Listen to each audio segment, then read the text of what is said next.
semua, selamat datang di rangkaian pembelajaran online mata kuliah pengantar bisnis Fakultas Ekonomi dan Bisnis Universitas Indonesia. Seperti biasa, konten dari pembelajaran pada hari ini menggunakan referensi utama dari buku Understanding Business karya Nickel, McCook, dan McCook. Pada kesempatan hari ini, kita akan membahas secara singkat mengenai bab 11 dan 12 pada buku tersebut. Kedua bab ini pada dasarnya membahas mengenai pentingnya pengembangan sumber daya manusia, terutama di era modern ini, dan apa saja masalah kontroversial yang umumnya terjadi di lingkungan kerja dan kaitannya terhadap manajemen perusahaan. Video ini dibuat oleh tim MOOC atau Massive Open Online Course pengantar bisnis tahun 2020-2021.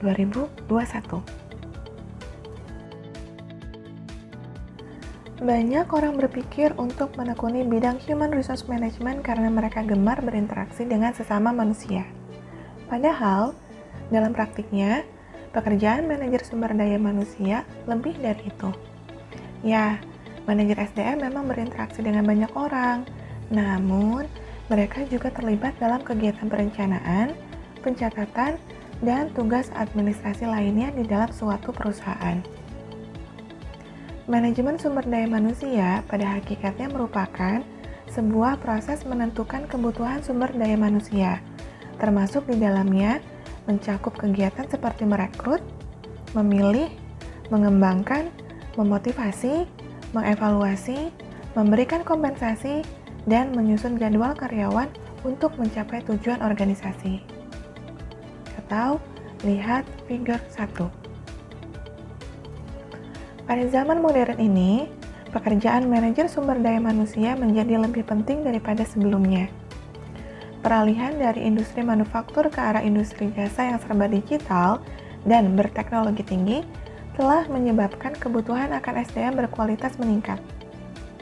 Manusia sebagai makhluk sosial dan berakal budi memiliki kemampuan yang tidak dapat digantikan oleh mesin atau robot sekalipun, seperti kreativitas dan penciptaan ide-ide baru yang pada akhirnya digunakan untuk menyiapkan produk-produk yang memuaskan keinginan dan kebutuhan konsumen. SDM adalah sebuah aset dalam perusahaan dan organisasi yang menentukan tercapainya tujuan organisasi.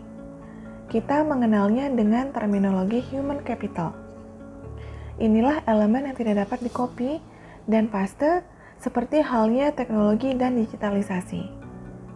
Penciptaan sumber daya manusia yang berkualitas menjadi poin utama dalam pengembangan SDM. Umumnya, terdapat 5 langkah dalam proses perencanaan sumber daya manusia. 1. Inventarisasi persediaan SDM yang dimiliki. Inventaris ini harus mencakup usia, nama, pendidikan, kemampuan, pelatihan, keterampilan khusus, dan informasi relevan lainnya, seperti kemampuan berbahasa. Hal ini dapat mengungkapkan apakah angkatan kerja secara teknis mutakhir dan telah terlatih secara menyeluruh. 2. Mempersiapkan job analysis. Job analysis adalah kajian mengenai apa yang dilakukan oleh karyawan yang memegang berbagai jabatan. Hasil dari job analysis mencakup 2 pernyataan tertulis, job description dan job specification. Job description adalah ringkasan yang mencakup tujuan pekerjaan, jenis pekerjaan yang akan dilakukan, tanggung jawab dan tugas, kondisi kerja, dan hubungan pekerjaan dengan fungsi lainnya. Sedangkan job specification adalah ringkasan tertulis tentang kualifikasi minimum yang dibutuhkan pekerja untuk melakukan pekerjaan tertentu. 3. Mengevaluasi permintaan SDM di masa depan. Karena pesatnya perkembangan teknologi, manajer SDM harus memperkirakan terlebih dahulu kebutuhan organisasi dan melatih atau memastikan orang yang terlatih tersedia saat dibutuhkan.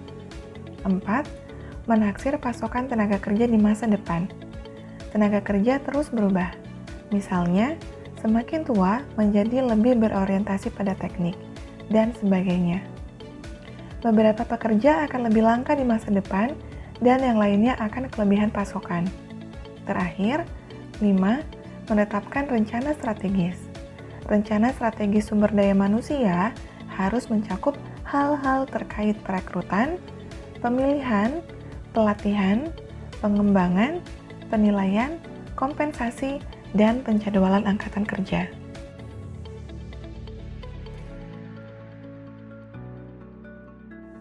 Selain itu, hal penting lainnya yang harus manajer SDM pahami antara lain mengenai pelatihan dan metode pengembangan karyawan. Pelatihan dan pengembangan mencakup semua upaya untuk meningkatkan produktivitas dengan meningkatkan kemampuan karyawan untuk bekerja. Pelatihan berfokus pada keterampilan jangka pendek, sedangkan pengembangan berfokus pada kemampuan jangka panjang. Dikarenakan teknologi dan inovasi telah mengubah tempat kerja pekerja, kini perusahaan harus menawarkan program pelatihan yang seringkali dipandang cukup canggih. Beberapa pelatihan umum dan kegiatan pengembangan yang dilakukan seperti 1. Orientasi. Orientasi adalah kegiatan memperkenalkan karyawan baru ke organisasi, kepada sesama karyawan, kepada supervisor langsung mereka, dan kebijakan, praktik, dan tujuan perusahaan. 2.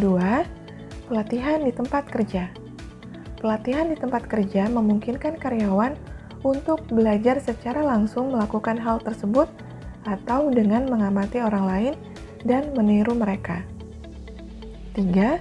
Magang. Program pelatihan yang melibatkan periode di mana pelajar bekerja bersama karyawan yang lebih berpengalaman untuk dapat lebih menguasai keterampilan dan prosedur usaha. 4. Pelatihan di luar pekerjaan. Pelatihan yang terjadi jauh dari tempat kerja dan terdiri dari program internal atau eksternal. Pelatihan tersebut ditujukan untuk mengembangkan berbagai keterampilan atau sekedar untuk mendorong pengembangan pribadi.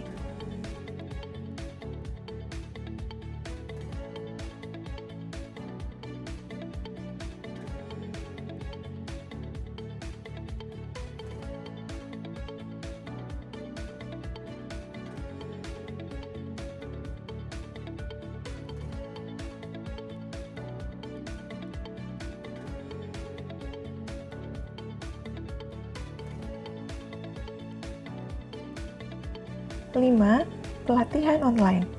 Program pelatihan di mana karyawan menyelesaikan kelas melalui internet. 6. Pelatihan di dalam ruangan. Pelatihan yang dilakukan di ruang kelas, di mana karyawan diajar tentang peralatan yang mirip dengan yang digunakan di tempat kerja. 7. Simulasi pekerjaan. Kegiatan penggunaan peralatan yang menduplikasi kondisi pekerjaan dan tugas, sehingga peserta pelatihan dapat mempelajari keterampilan sebelum mencobanya di tempat kerja. 8. Pengembangan manajemen.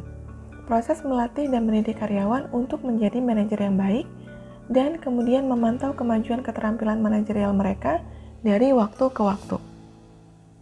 Setelah proses pelatihan dan pengembangan karyawan dilakukan, manajer SDM dalam suatu perusahaan akan kemudian menilai apakah karyawan tersebut kini telah melakukan pekerjaan secara efektif dan efisien, serta dengan sedikit kesalahan dan gangguan. Mereka biasanya akan melakukan penilaian dengan menggunakan sistem penilaian kinerja atau performance appraisal.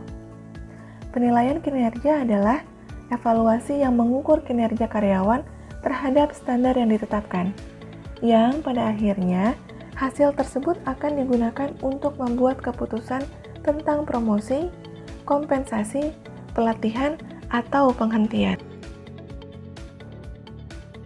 Sekian penjelasan untuk topik hari ini. Semoga kalian semua sekarang dapat lebih mengerti akan pentingnya pengembangan sumber daya manusia. Jangan lupa untuk menuliskan pertanyaan ataupun komentarmu di kolom diskusi ya. Sampai jumpa minggu depan di video selanjutnya.